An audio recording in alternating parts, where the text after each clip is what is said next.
Bonjour à tous, merci beaucoup de nous suivre. Vous êtes très nombreux à pouvoir suivre ces vidéos dans le cadre de la Journée internationale du yoga. Lors de ces journées, nous avons la chance de recevoir des experts. Et avec nous aujourd'hui, nous avons Bernadette de Gasquet et Sabine Armoudon-Polic qui vont nous éclairer sur leur façon de voir le yoga en direct, s'il vous plaît, mesdames, de la Réunion. Autant vous dire qu'on sent la chaleur de vos deux âmes résonner avec nous. On est très, très heureux de vous avoir parmi nous. Alors, petite question d'ouverture. Comment se passent vos journées du yoga là-bas à La Réunion? Expliquez-nous un peu le programme, comment s'insèrent bien sûr les techniques de Gasquet. Vraiment, à vous de pouvoir nous éclairer sur comment ça se passe là-bas à La Réunion. Alors, peut-être je peux commencer. Il y a eu beaucoup de journées de formation organisées par Sabine dans son magnifique salle, qui est vraiment une maison ancienne, créole, magnifique. Et donc, moi, c'est des formations un petit peu comme ailleurs, mais dans une ambiance, voilà. Ça, c'est pour mes formations. Et donc, je vais passer la parole à Sabine pour la partie vraiment Journée internationale du yoga, qui n'est pas autre chose que mes formations à moi. Donc, vas-y. Écoutez, pour la Journée internationale de yoga, comme tous les ans, sauf l'année dernière, bien sûr, alors on va avoir une matinée consacrée aux enfants scolaires, puisque nous avons mis en place un programme de globalisation de yoga dans les écoles avec la ville de Saint-Denis. Depuis quelques années, nous avons au moins une trentaine d'écoles où on pratique régulièrement le yoga. Ensuite, on va réserver un créneau pour les seniors. Et c'est Madame de Gasquet, le docteur, qui va justement prendre le relais et elle va prendre les seniors en main pour leur apprendre, bien sûr, cette belle technique qui permet à chacun de se retrouver bien dans son corps et dans tout son ensemble. Ensuite, on va ouvrir justement au grand public la possibilité de venir. Il va y avoir les associations de l'île qui vont faire des petits ateliers et on va avoir également du chant, on va avoir des ateliers sur la biodiversité qui est le thème cette année. On va avoir aussi une petite intervention de l'UNESCO à travers vous, madame, sur la pensée positive.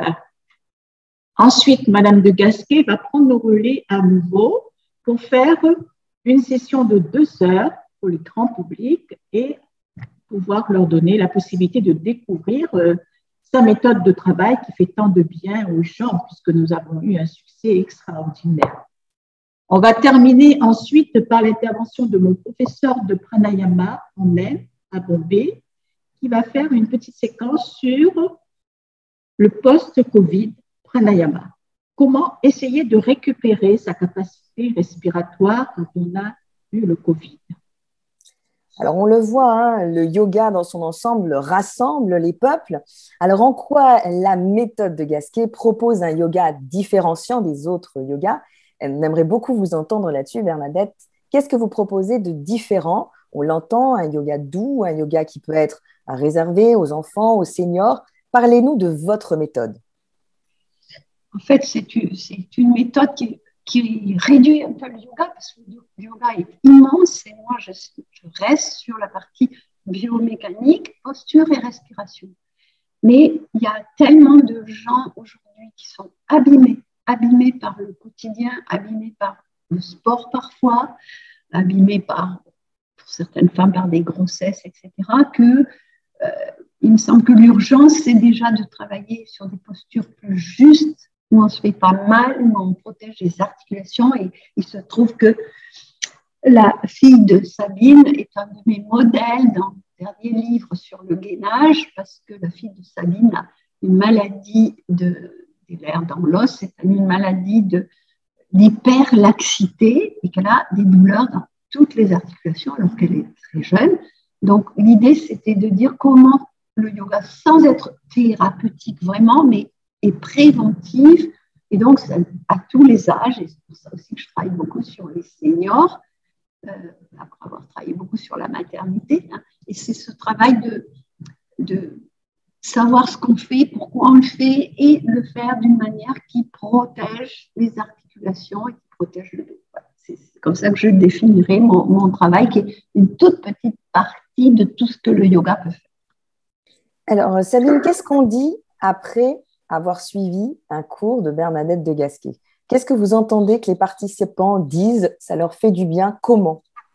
Alors, moi, j'ai eu beaucoup de réflexions très positives. Il y a quelqu'un qui m'a dit, oh, ben, on a répondu à toutes mes questions, même si ce ne sont pas des questions qui ont été posées oralement, mais je crois que les gens avaient des questions et ils ont vraiment reçu une réponse à leurs demandes.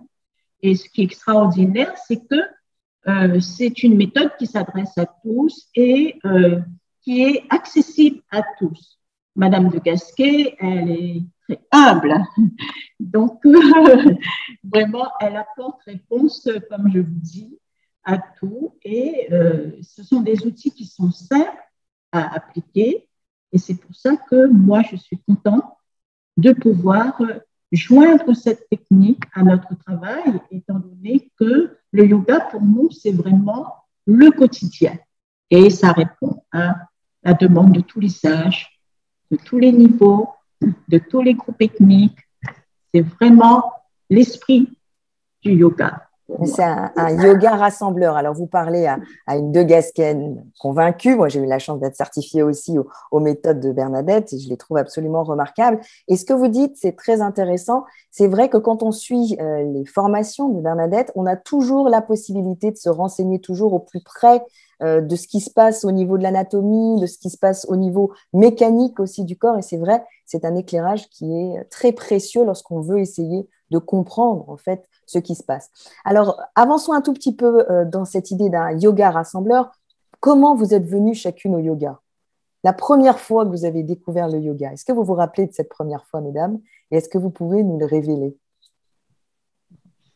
Ben, moi, c'était à travers un cours de gym à la fac où le prof de gym commençait à introduire des notions de yoga et je me suis dit que c'était beaucoup plus intéressant que de courir autour de la salle et de sauter une, deux. Voilà.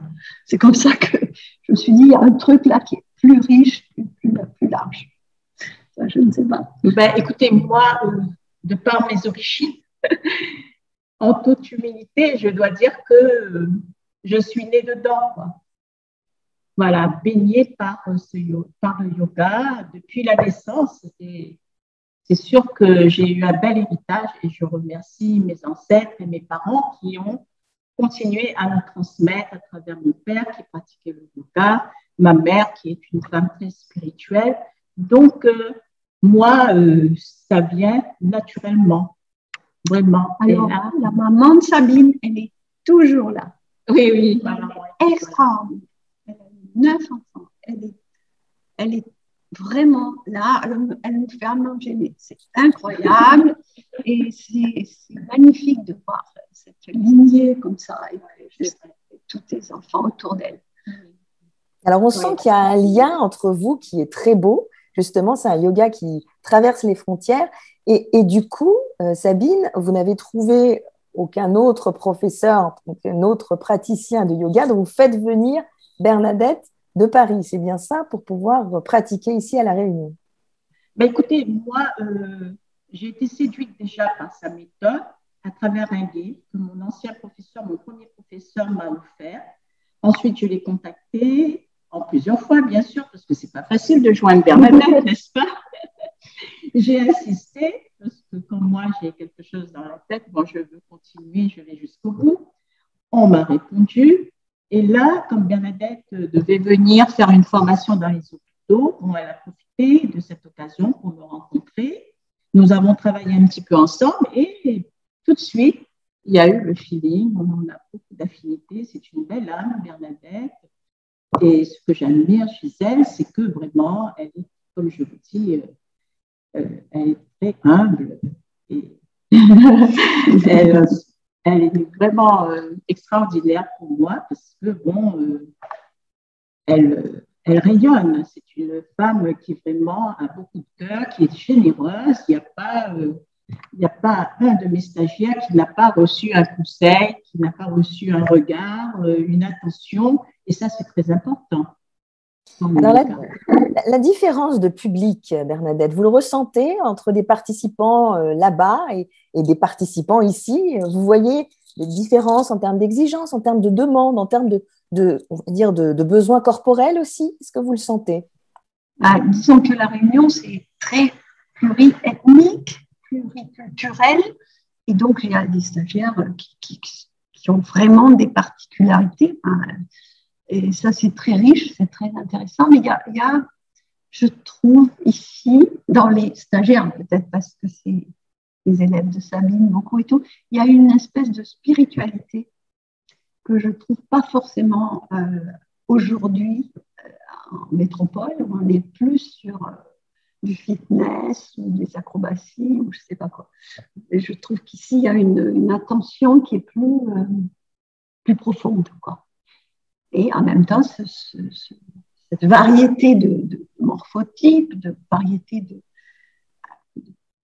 d'articulations, etc., c'est très riche, c'est très intéressant. Donc, on a une partie d'un yoga peut-être dans une compréhension plus globale, vous disiez plus spirituelle, c'est quelque chose qui est plus, on va dire, focalisé sur la posture d'un côté métropolitain. Posture et puis bien-être peut-être physique et puis aussi peut-être un côté plus esthétique? Moi, je crois, oui, que la Réunion peut-être aussi, à travers mon centre aussi, hein, il y a aussi cette approche qui est un peu différente, qui fait que on sort de ce côté postural pour aller vers une recherche un peu plus, je veux dire, spirituelle. Il y a aussi cette énergie-là qui est là.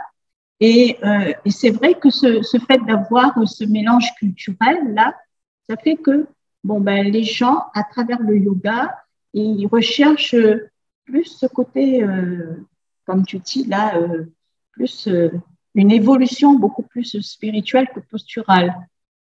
Sinon, ils vont dans les salles ailleurs, dans les salles de sport et tout. Parce que la Réunion, les gens sont très sportifs. Hein. Il y a beaucoup de salles de sport, de coach, etc.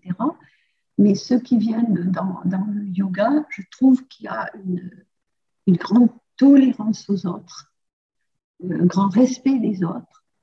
Et c'est vraiment agréable de travailler avec des gens qui sont là pour se faire du bien, mais justement dans un partage avec les autres. Alors justement, je rebondis sur cette idée de partage pour voir un peu quelle est votre ambition à proposer du yoga dans ce cadre, mais aussi dans un cadre d'expertise. Qu'est-ce que vous cherchez à pouvoir aller offrir au monde? Alors, il y a bien sûr la dimension du soin, mais est-ce que ça ne va pas un peu plus loin? Vous parlez du lien, de la connexion, une certaine idée de la spiritualité. Est-ce qu'il n'y a pas aussi ça que vous voulez apporter, offrir aux gens?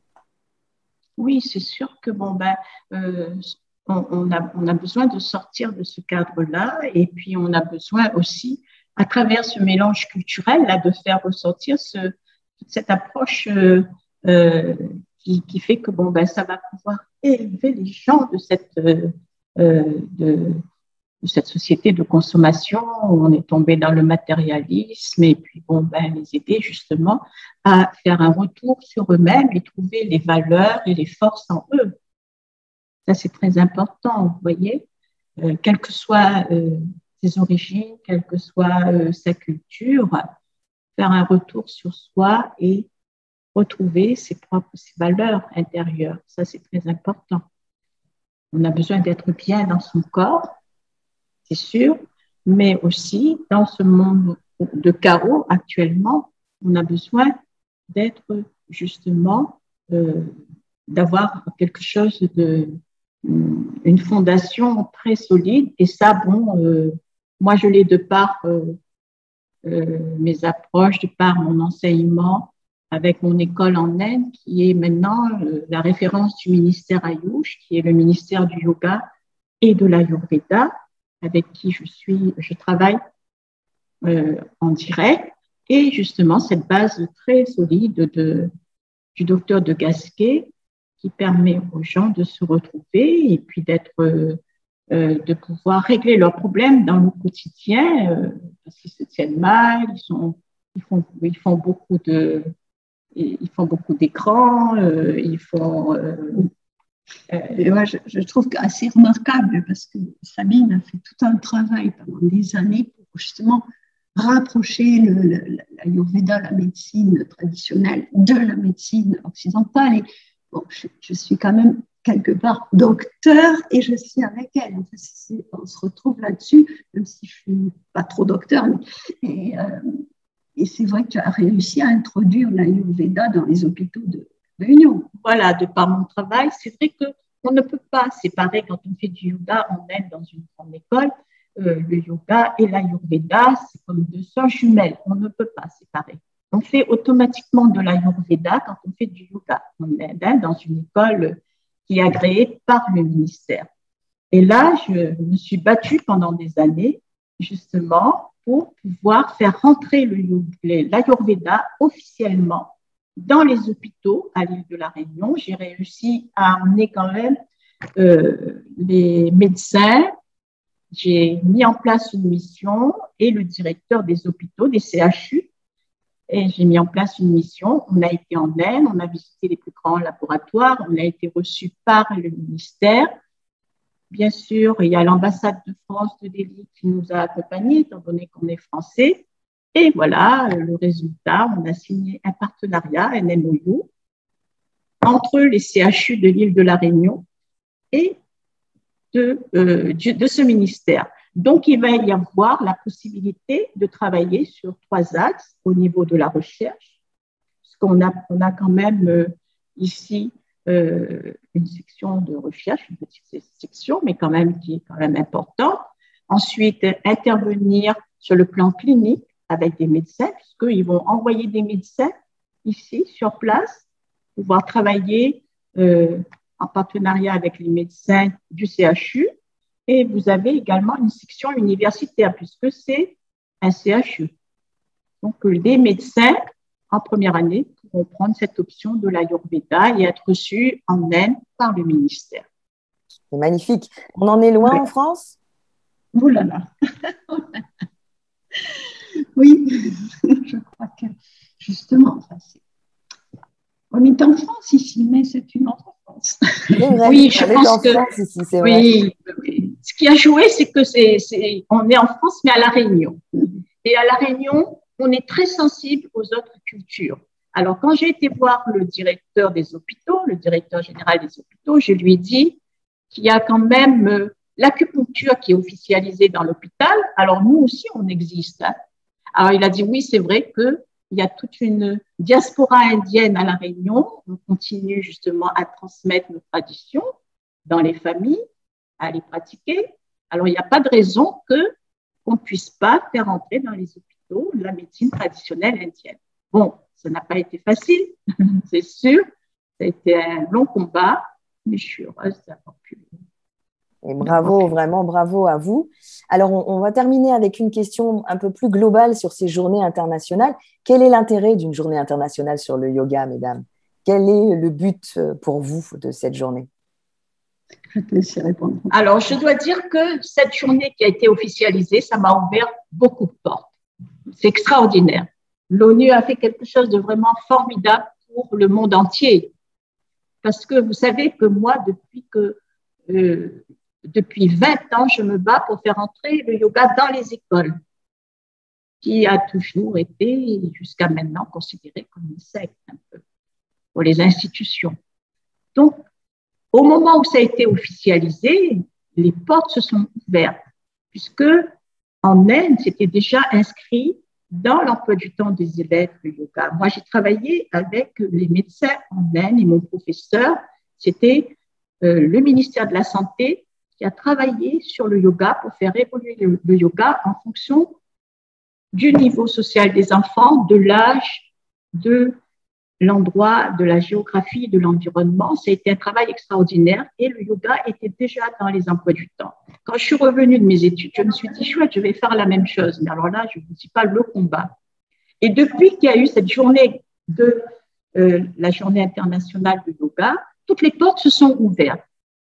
Et tout d'un coup, vous voyez, les écoles, maintenant, on peut faire du yoga. Même les professeurs de gym viennent prendre des cours de yoga avec moi parce que c'est dans leur programme, ce qui est extraordinaire.